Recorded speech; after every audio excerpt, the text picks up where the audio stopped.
In the midst of despair, Jinwoo felt confused. His teleportation skill, Shadow Exchange, was still on cooldown and he needed another alternative. That's when he remembered there was a healer hunter who could save Cha-hae and Min Bong-woo.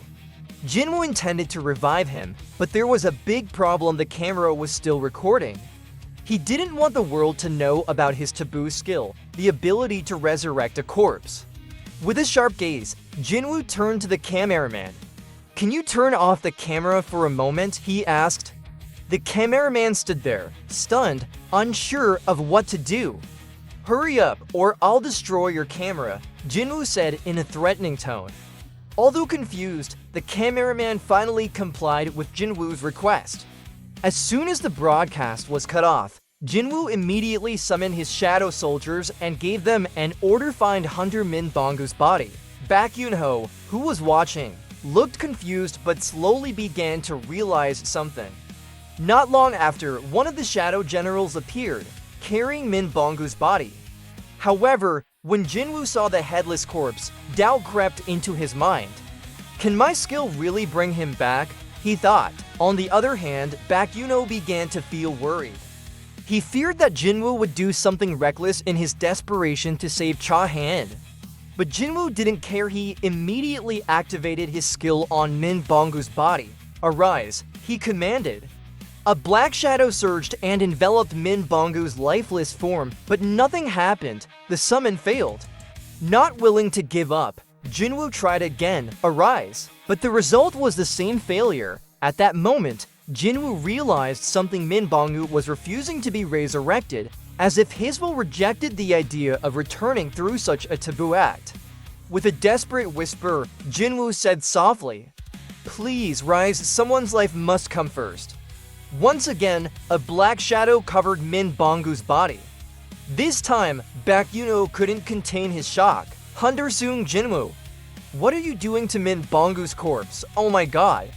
Is this your true power, the ability to control the world of death?" He muttered in disbelief. Before their eyes, Min Bong-woo slowly began to rise again. Witnessing this terrifying event, Choi Jong-in murmured to himself, "Maybe Hunter Sung Jinwoo can use the power of those he resurrects." Meanwhile, Mae-dook stared wide-eyed, his voice trembling. "So, Master Sung Jinwoo, you're not an ordinary summoner, huh?" At the same time, Min Bong-woo, who had just been resurrected, stood in front of Cha-hae's unconscious body. Without hesitation, he stretched out his hand and activated his healing magic. Heal. Baek Yoon-ho stood frozen, unable to process what he had just witnessed. But Jinwoo remained calm, observing everything with steadfast eyes. "I can tell what kind of person he was when he was alive," Jinwoo said quietly. "Even before I told him, he chose to heal Hunter Cha-hae. He's a good person," Baek Yoon-ho sighed, his expression softening. "You're right, Hunter Sung Jinwoo, but he's no longer the Min Bong-woo we knew." Looking at Jinwoo with genuine trust, Baek Yoon-ho added, "I'm sure you will do extraordinary things in the future. And Min Bong-woo's strength could become a valuable asset in your battles. But you should know, when he was alive, he hated violence. If possible, don't force him to fight again." Hearing these words, Jinwoo gave a slight nod of understanding. "Twice now, Hunter Baek Yoon-ho, you've put your hand on my shoulder," Jinwoo said, his voice calm but firm. "But this time, you're not ordering me, you're asking me sincerely, and I agree with you." Baek Yoon-ho, still overwhelmed by everything he had witnessed, could only nod in silent agreement. Jinwoo slowly approached Min Bong-woo, who had just been resurrected. With a soft sigh, he made a decision. With a single movement, he cancelled the summon, and Min Bong-woo's body began to fade, slowly dissolving into the shadows. In those final moments, as his figure disappeared, Min Bong-woo turned his gaze toward Baek Yoon-ho, as if he wanted to say goodbye. Baek Yoon-ho's eyes trembled slightly, and with a heavy heart, he could only say one word: "Thank you." After that, the hunters emerged from the ant nest, where a helicopter was waiting to take them back. One by one, the hunters boarded except for Jinwoo. Baek Yun-ho, noticing this, looked at him in confusion. "Why aren't you coming, Jinwoo?" he asked. Jinwoo gave a thin smile. "There's still something I need to finish," he replied, his gaze drifting upward. Above them, swarms of giant ants still hovered in the sky. Without hesitation, Jinwoo stepped forward and called out, "Kaisel." Instantly, a massive winged creature emerged from his shadow, letting out a sharp, echoing roar. Baek Yun-ho was shocked. "That creature before," he stammered. Before Baek Yun-ho could fully comprehend what was happening, Jinwoo had already soared into the sky on Kaisel's back. With a single lightning-fast slash, he eliminated all the remaining ants in his path. The scene shifted to a ship anchored offshore. Inside, four people were gathered, deep in discussion. Among them, the most visibly shaken was Minoru, who sat with a face full of fear and anxiety. His trembling voice broke the silence as he recalled the horror they had faced. One of those ant monsters, it was terrifying. Even Goto couldn't defeat it. This raid was doomed from the start. No hunter could survive against a creature like that, Minoru said, his voice cracking. Across from him, Reiji simply grinned, his tone casual and detached. "Relax," he said flatly. "The raid on Jeju Island is finished. What you feared? It's already been destroyed." Minoru's eyes widened in disbelief. "Impossible! What did you say?" Even though Reiji's expression remained calm, inside, he was just as shocked as Minoru. Deep down, he agreed there was no way anyone could surpass Goto Ryuji, their guild's most powerful hunter. And yet, reality told a different story. One thing was clear now: Sung Jinwoo was not an ordinary hunter. His strength surpassed even Goto. Suddenly, a crew member rushed in with a panicked expression. "Sir, there's a swarm of ants approaching." Immediately, all the ships prepared to fire their weapons at the incoming monsters. But before they could open fire, Jinwoo's shadow soldiers had already descended, slaughtering the remaining ants with ease. Back inside the ant nest, Jinwoo was still busy destroying the remaining ant eggs. With each slash, his system notifications appeared, showing an increase in EXP. Jinwoo paused, realization dawning on him. "So, destroying these eggs gives me EXP too?" He mused. Feeling bored and unsure of what else to do, he began sorting through the loot he had collected. As he examined his inventory, his eyes fell on a long sword he had just obtained. Curious, he drew the sword and gave it a casual spin in his hand. "Let's try it out," he muttered. With one incredibly fast and powerful slash, he obliterated all the eggs in front of him. The system immediately flashed a new notification: Hunter level up. Jinwoo had officially reached level 100. Meanwhile, somewhere far away, two men were closely watching Jinwoo's actions. They were members of the Hunter Bureau, a powerful American government organization responsible for recruiting the strongest hunters from around the world. The leader, David Bradman, was seated next to his deputy, Michael Connor. Both men were speechless, captivated by what they had just witnessed on Jeju Island. David, usually calm and composed, was so engrossed that he lost track of time. Before he realized it, the sun had already begun to rise, marking the arrival of dawn. Meanwhile, Michael was deeply intrigued by this new hunter. In his opinion, there was no other hunter in the world capable of summoning hundreds of monsters the way Sung Jinwoo did. Hearing his deputy's opinion, David nodded in agreement. He then asked, "What do you know about this hunter, Michael?" In response, Michael opened a file containing information about Sung Jinwoo and Sung Il-hwan. He explained that Sung Jinwoo and Sung Il-hwan were father and son, a fact he believed could be leveraged to attract Sung Jinwoo's attention. However, David appeared hesitant. He worried that attempting to recruit Sung Jinwoo could strain relations between South Korea and America even further. Despite this, Michael remained firm in his conviction. He argued that, regardless of the risks, Hunter Sung Jinwoo was an asset worth pursuing. Seeing his deputy's determination, David finally relented. With a sigh, he said, "Alright, do whatever it takes to bring Sung Jinwoo here." Back in the ant nest, after reaching level 100, Sung Jinwoo stood before the carcass of the king of ants, the strongest creature he had just defeated. Without hesitation, he raised his hand and spoke a single word. Arise, the atmosphere darkened instantly. For a moment, Jinwoo wondered if his skill had failed, but soon, the shadows stirred, and a towering figure emerged from the darkness. The king of ants had risen again. A system notification appeared. Shadow soldier has been born, general rank. Seeing this, Jinwoo smiled in satisfaction. Good, with this, I've obtained my strongest soldier yet, he murmured. The newly resurrected and general knelt before Sung Jinwoo, fully loyal and ready to receive orders from his new master. Jinwoo observed the ant closely and realized something interesting. Its rank was one he had never seen before, making it stronger than all his current shadow soldiers. Considering his next move, Jinwoo thought about resurrecting the queen ant as well. But before he could act, the ant general suddenly spoke, "My lord, please grant me a name." Jinwoo's eyes widened in surprise. "You can talk?" This was the first time one of his shadow soldiers had spoken. Even Iron and Hunter Min Bangdu, who had both retained their personalities in life, lost their ability to speak after becoming part of his shadow army. From this, Jinwoo began to theorize perhaps shadow soldiers could speak if they reached a certain level of power. He turned to the ant general and asked, "I'm the one who defeated you.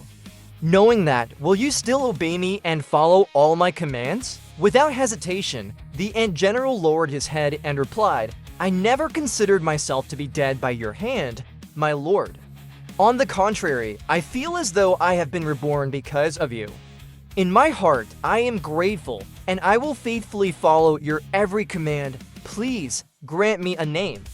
Jinwoo pondered for a moment, searching for a name worthy of this powerful new soldier. He recalled the name of a famous novelist who had written about insect-like creatures, which sparked an idea. "From now on, your name is Beru," Jinwoo declared. Thus, Beru officially became part of Sung Jinwoo's shadow army, his strongest soldier to date. With Beru at his side, Jinwoo turned his attention to the queen ant's corpse. Without delay, he activated Arise once again. Just like Beru, the queen ant also returned as a general rank shadow. However, there was a significant difference. The moment the queen was revived, every ant soldier within her former colony immediately fell under her control. This meant that absolute command over the ant army had shifted from Sung Jinwoo to the queen herself. Concerned by this unexpected development, Jinwoo asked Beru, "What's going on? Why does she still control the ant army?" Beru explained in a calm, respectful tone, "My lord, the queen ant's primary ability is to control the colony and reproduce. However, without her original living body, she can no longer reproduce, but her connection to the ant soldiers remains intact." Jinwoo nodded thoughtfully. "I see, even in death, her authority persists."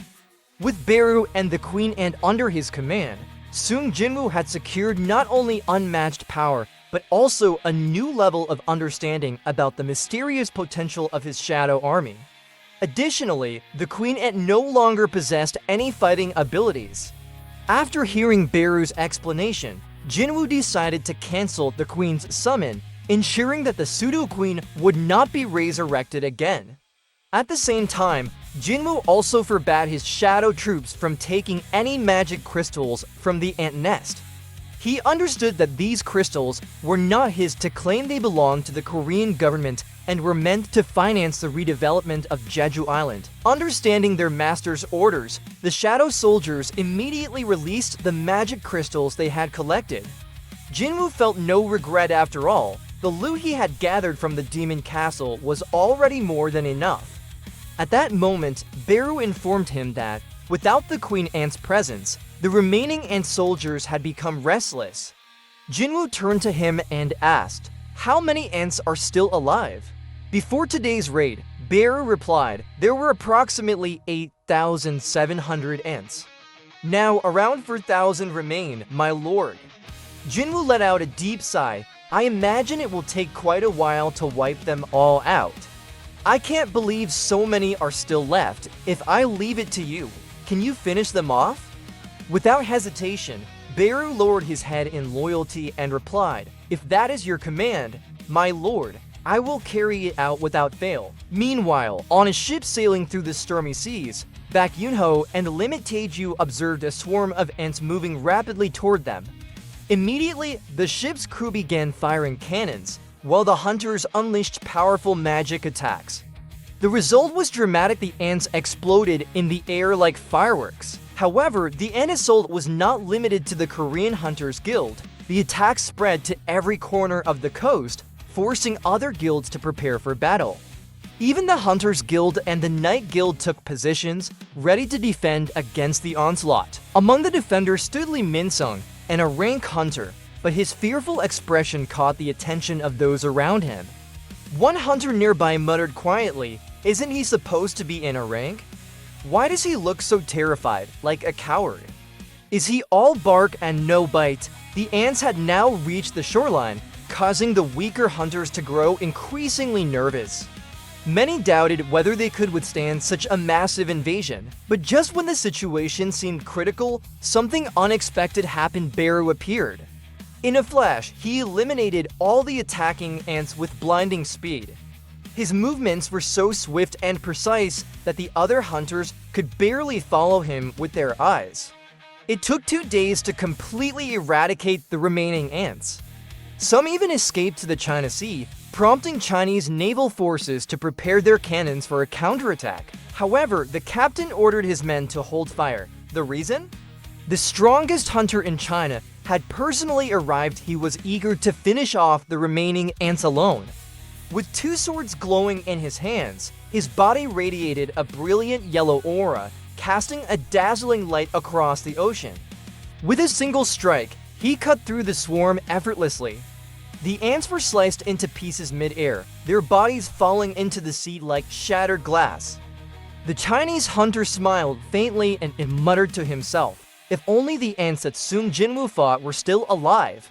Perhaps this battle wouldn't be so simple or so boring. In a luxurious office, a woman named Laura stood beside the national-level hunter, Thomas Andre, watching Sung Jinwoo's actions on Jeju Island through a live broadcast. After carefully analyzing the footage, Laura concluded, It's highly likely that Hunter Sung Jinwoo was the one who eliminated my brother, Hwang Dong-soo. That's why Dong-soo hated him so much. Thomas Andre remained silent, his intense gaze fixed on the screen as he processed the implications of Sung Jinwoo's overwhelming power. Hearing that, Thomas Andre, the leader of the Scavenger Guild, sighed, What a shame. If that's the case, I'll need a strong enough reason before meeting Hunter Sung Jinwoo. Laura then asked, What will you do if Sung Jinwoo targeted Hwang Dong-soo with hostility? With a cold stare, Thomas replied, Dong-soo is part of the Scavenger Guild, and the Scavenger Guild belongs to me. I will never forgive anyone who dares to touch what's mine, even if it's the American government. On the 3rd day of the Jeju Island raid, the night was unusually bright. The military unit and the Night Guild had been assembled as a precaution in case of unexpected incidents. One of the hunters was tempted when he spotted a magic crystal within his grasp, but his partner immediately reprimanded him. Hey, that's not yours, he warned. Meanwhile, Baek Jong-soo invited the military to enter the area and reassured them not to be afraid of any remaining monsters. I haven't detected any threats nearby, he said confidently. However, when an ant suddenly appeared, Jong-soo swiftly slashed it down. After his impressive display, he smirked and added, Don't worry. Even if there are still ants left, we'll always protect you. At that moment, a long-haired man appeared, wearing clothing that resembled Tarzan's. This mysterious figure was Beast Monarch, Raken, also known as Monarch of Fangs. Jong-soo was shocked. The only people who should have been on Jeju Island were the hunters and military personnel sent by the association. Alerted by the stranger's presence, Jong-soo demanded, Who are you? Identify yourself. Meanwhile, Limit Taeju and the others began to panic. confused about whether the figure in front of them was human or monster. Suddenly, Raken spoke in a language they didn't understand. At that moment, Jong-soo realized the truth. The man standing before them was no ordinary human, but a monster. Without warning, the sound of a snapping finger echoed through the air. Instantly, all the hunters and military personnel collapsed, as if the sound carried overwhelming power. Another figure emerged from behind Raken. It was the Frost Monarch, Silid. Raken turned to him and asked, "What are you doing?" With a calm expression, Silid replied, "No need to make a fuss. I only put them to sleep for a while." Both monarchs sensed a familiar presence of power they had encountered before. They were puzzled as to why someone with that ancient power would choose to help humans. That person was none other than Sung Jinwoo, the wielder of Shadow Monarch's power. Not wanting to get involved further, Silid decided to leave. Seeing his retreat, Raken sneered, "Coward. You don't have the guts to act, do you?" However, after thinking for a moment, Raken realized there was no immediate need to take action. "Let someone else handle it," he muttered. With a single slash of his claws, he tore open a rift in space and disappeared into it, leaving Jeju Island behind. After the Jeju Island raid ended, news of the event spread rapidly, causing a commotion everywhere. Sung Jinwoo was soon surrounded by reporters, as this was his first S-rank raid as a S-rank hunter. His name quickly gained widespread recognition. He was now known as an extraordinary hunter. However, as always, netizens were notorious for their harsh opinions. While many praised his remarkable achievements, others mocked and criticized him relentlessly. Despite his overwhelming success, he could not avoid public scrutiny, especially due to the death of Hunter Min Bonggu during the raid. At Min Bonggu's funeral, Sung Jinwoo was seen paying his respects. As he stood quietly, Baek Yoon-ho passed by him and offered words of encouragement. "Believe in yourself, Hunter Sung. Thanks to you, this tragic story has finally come to an end. Thank you." As Jinwoo turned his gaze, his eyes met Cha Hae-in's. She immediately blushed, while Jinwoo, oblivious to her feelings, simply looked back at the cemetery. The 5th Jeju Island raid involved a total of 4,801 hunters, of which 727 were regular awakened hunters. Despite their efforts, the casualties were still significant. 60 for hunters and 30 to civilians lost their lives. While this was a tragic outcome, it marked the lowest death toll compared to the previous 4 attempts. After the funeral, Sung Jinwoo was seen sitting with Go Gun-hee, the chairman of the Korean Hunters Association. Go Gun-hee was surprised when Jinwoo mentioned his intention to form his own guild. He quickly explained, an S-rank hunter doesn't need permission to become a guild master. Just report it to the association, and we'll take care of the rest. Curious, Go Gun-hee then asked, "Did you use some kind of protective magic on Jeju Island?" Jinwoo, slightly surprised, replied, "No, why do you ask?" Go Gun-hee explained there was a strange incident. Some people suddenly lost consciousness while cleaning up the remaining ants and collecting the S-rank magic crystals. Frowning, Jinwoo asked, "What did the hunters say about it?" "They don't remember anything," Go Gun-hee replied. Even the association cannot determine whether it was a magic attack or if something else caused it. Jinwoo began to ponder, was this a trap left behind by the ants, or was there another force at play? And with that, the story pauses here. Stay tuned for the next chapter. See you next time.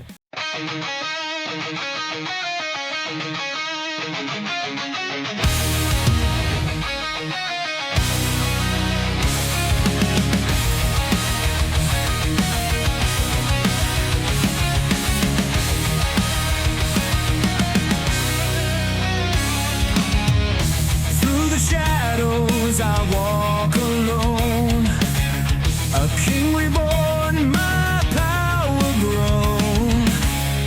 Chains once bound, now shattered free. The hunter rises, destiny's decree. Foes fall before my sharpened blade. Legends forged and battles waged. I am the storm, the endless fight. The darkness bows to my burning light. Rise up from the depths of despair. A shadow's crown, the burden I bear. Solo in the fight, yet never alone. A world reborn, my kingdom, my throne.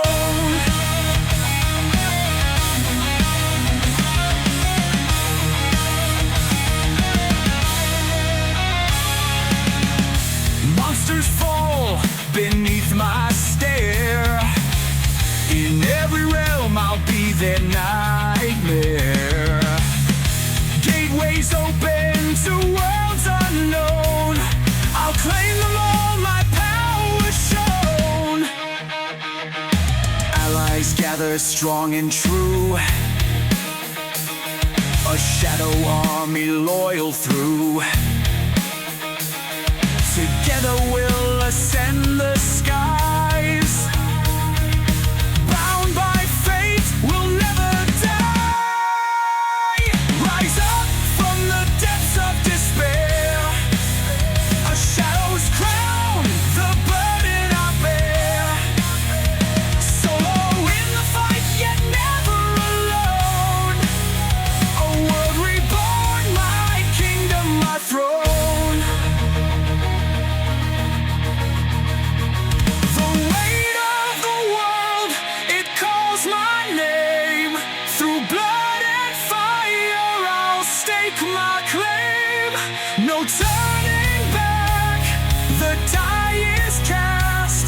A future forged by my shadowed past. Rise up from the depths of despair. A shadow's crown, the burden I bear. Solo in the fight, yet never alone. A world reborn, my kingdom, my throne. From hunter to king, the story's told. Through shadowed halls, my heart stays bold. This is my path, my legend to frame. The shadow